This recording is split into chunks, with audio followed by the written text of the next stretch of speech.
It's a Sunday evening, and for the first time in weeks, your to-do list is actually empty. The dishes are done, the apartment is quiet, and the soft glow of the lamp suggests that this is the perfect moment to finally breathe. You sit down, close your eyes, and wait for that wave of relaxation to wash over you. But instead of peace, you feel a cold, creeping pressure in your chest. Your mind starts scanning the perimeter of your life like a frantic searchlight, looking for the one thing you must have forgotten. You check your phone, no missed calls. You mentally run through your schedule, nothing urgent. Yet your body is reacting as if you're standing in the middle of a busy intersection with your eyes tied. You are physically resting, but mentally you are sprinting. This is the strange reality for those who are calm on the outside, but hyper alert on the inside. You've spent so long surviving storms that you've forgotten how to exist in the sunshine. But here's the strange part. The more peaceful your environment becomes, the louder your internal alarm rings. While others see a quiet room as a sanctuary, your brain sees it as a vacuum, a space where a hidden threat could strike at any second because you aren't on guard. Psychology suggests that for some of us, relaxation doesn't feel like a reward, it feels like a risk. We have developed a high-stakes internal radar that equates doing nothing with being blindsided. You aren't just a person trying to watch a movie. You are a high-stakes watchman who has forgotten that the war is over.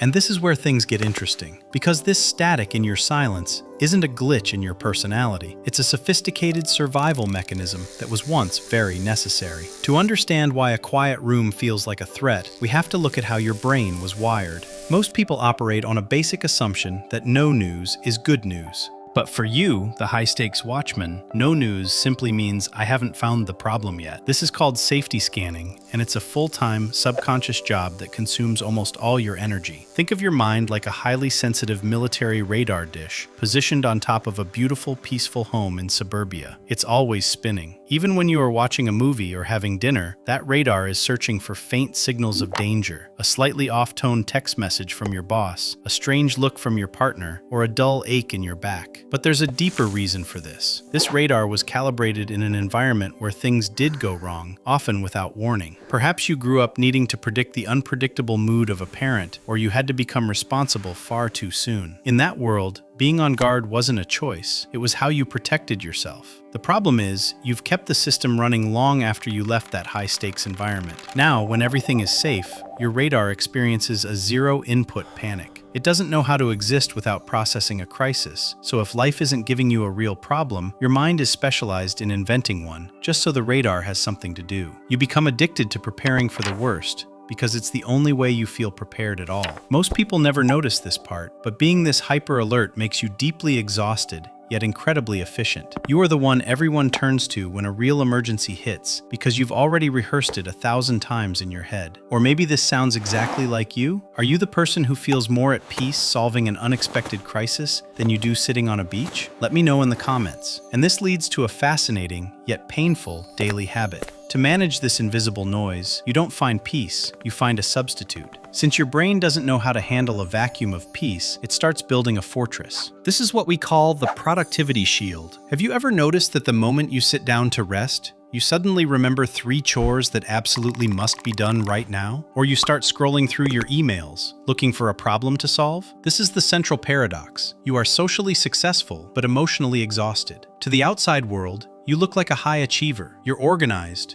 you're always prepared, and you never miss a deadline. But internally, those to-do lists aren't just tasks, they are bricks. You are building a wall of noise to drown out the terrifying silence of doing nothing. Because as long as you are busy, you feel safe from the invisible catastrophe you've been expecting since childhood. Most people never notice this part, but your productivity is actually a form of anxious avoidance. If you stop moving, the static in your head gets too loud. You're like a cyclist who has to keep pedaling just to stay upright. If you stop, you fall. Think about a late evening at home. The world is asleep, but you're reorganizing a kitchen drawer or overthinking a conversation you had 3 days ago. This is your internal theater performing a dress rehearsal for a disaster that hasn't happened yet. You tell yourself you're being responsible, but psychology suggests something different. You're trying to control the uncontrollable so you can finally feel like you have permission to exist. But here's the strange part. No matter how much you do, the finish line keeps moving. You finish the project, clean the house, and solve the crisis, and your brain immediately resets the timer. You are trapped in a loop of almost there, waiting for a permission slip to relax that never arrives. And this is where we have to look back, because your productivity shield wasn't built in a day. It was forged in the silence of a house where you had to be the calm one. To understand why you can't turn off the alarm, we have to talk about the childhood echo. For most people, a quiet house in childhood meant safety, sleep, and peace. But for you, silence was often the heavy, electric air before a lightning strike. Maybe you grew up in a home where a parent's mood could shift like the wind. You became an expert at reading the micro-expressions on their face, the way they set down a glass, or the specific sound of their footsteps in the hallway. In that environment, relaxing was dangerous. If you let your guard down, you might miss the warning signs. You weren't just a child, you were an emotional radar. A tiny diplomat trying to keep a fragile peace. But there's a deeper reason for your current restlessness. You likely became the calm one in your family, the stable bridge in a collapsing world. You learned that your value was tied to how much chaos you could prevent or absorb. So today, when life is finally quiet, your inner child doesn't see a break. They see a lack of preparation. To your subconscious, peace feels like being unprepared for the next blow. This is why you feel a strange sense of guilt when you try to do nothing. It's a phantom responsibility. You are independent, yet deeply empathetic. And that empathy has turned into a prison. You feel like if you stop worrying, something or someone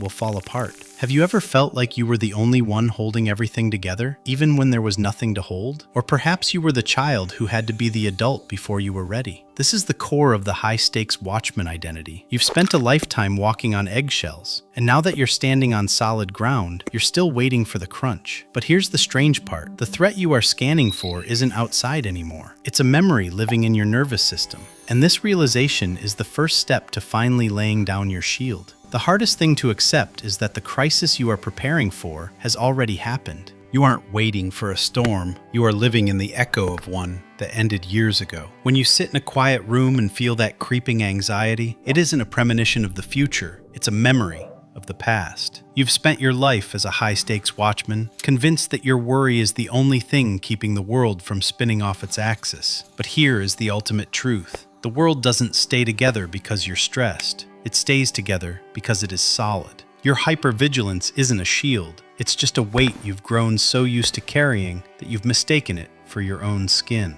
Maybe you were never bad at relaxing. Maybe you were just very good at surviving. It's time to give yourself a new identity, the safe harbor. A harbor isn't a place where the water never moves. It's a place where the ships can finally drop their anchors because the land is firm. You don't need to earn your rest by finishing an endless list of tasks. You don't need to justify your existence by being useful every second of the day. Next time you feel that static in the silence, try talking to your internal radar. Tell it, "Thank you for watching over me for so long, but we are safe now. You can take the night off." True peace isn't the absence of noise. It's the realization that you no longer have to be the one controlling the volume. You aren't avoiding the world. You are finally coming home to yourself. And in this house, the lights are on, the doors are locked, and for the first time in your life, nothing is wrong. Maybe you were never meant to be a watchman. Maybe you were always meant to be the one who gets to sleep through the night.